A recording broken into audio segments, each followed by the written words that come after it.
You're listening to Health Professional Radio. My name is Wayne Bucklar, and my guest today joins me from Sydney, Australia.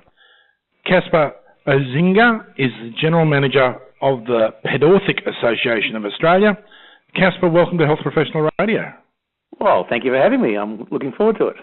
Now, Casper, Pedorthics is not something which in my clinical ignorance I understand. Can you tell us what it is for my sake? I'm sure our listeners will understand.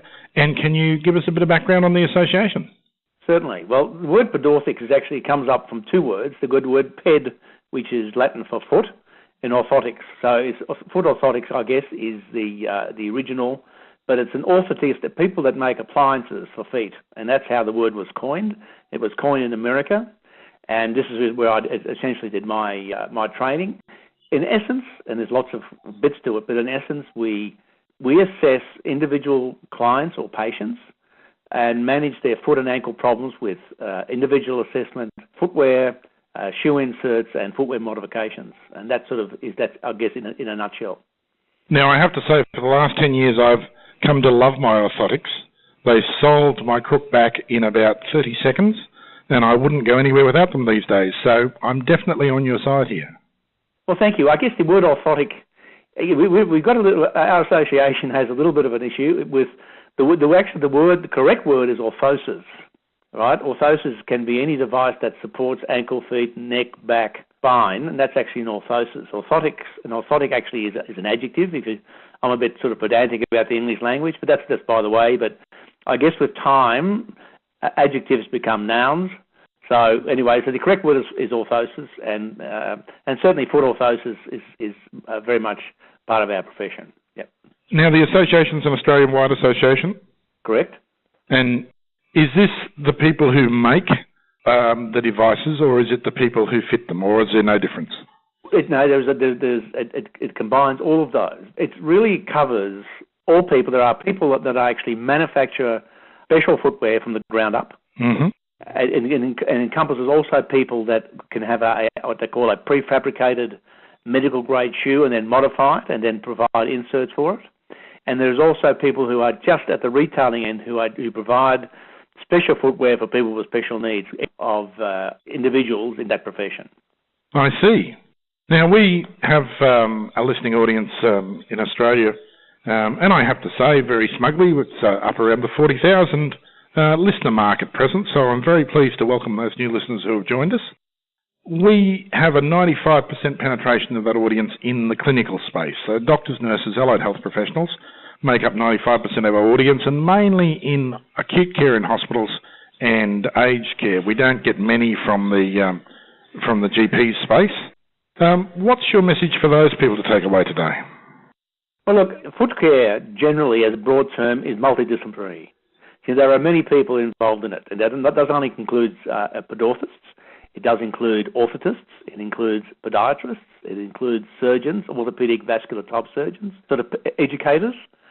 And so not every single problem can be solved by one profession, but a number of people working together gives us this, and we can become a key role in solving people's feet and lower limb problems when we work with these other people. One of the most important things is the high risk care. The high risk, I mean people that have diabetes.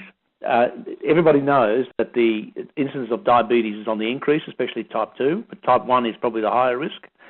The foot care, especially when people with poor diets, poor exercise, obesity, become high risk, and the use of pedorthists in the teamwork to manage these people's problems goes a long way to preventing amputation, because that's the ultimate disaster when all the things have failed and people losing their limbs. So that's where our professionals can play a key role working with others to maintain foot health. That's the first thing. Now, in terms of aged care, well, I'm a baby boomer. I'm 68 years of age, and I guess the greatest number of people that are coming on stream now, between now and the next 20 years, are people that are getting older from us into the 90s.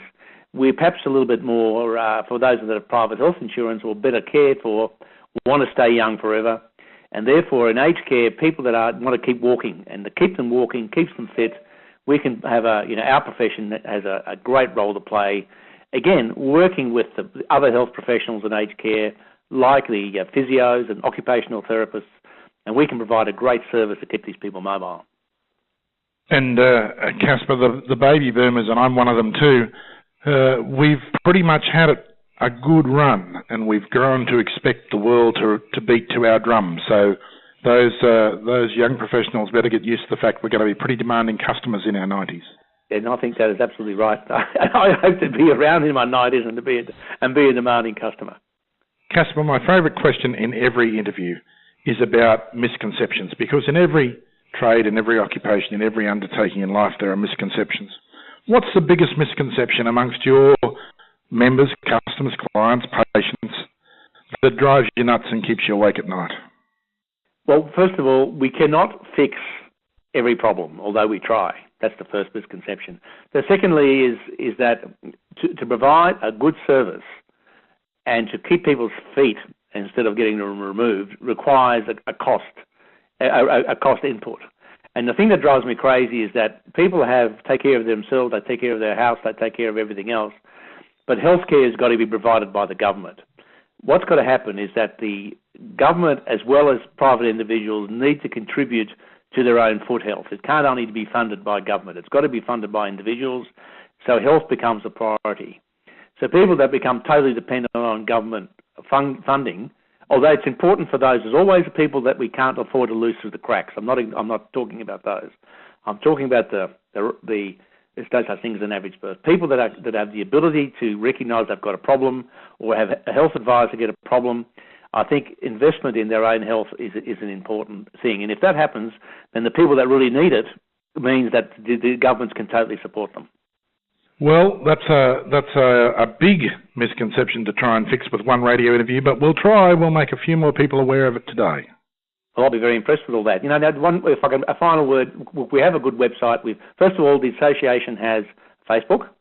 Yes. The Pedorthic Association of Australia has a Facebook, and also our website is www.pedorthics.org.au. Pedorthics spelled pedorthics.org.au. And if they want to send me an email, they can send me an email, gm@pedorthics.org.au, and I'll be happy to answer anybody's questions.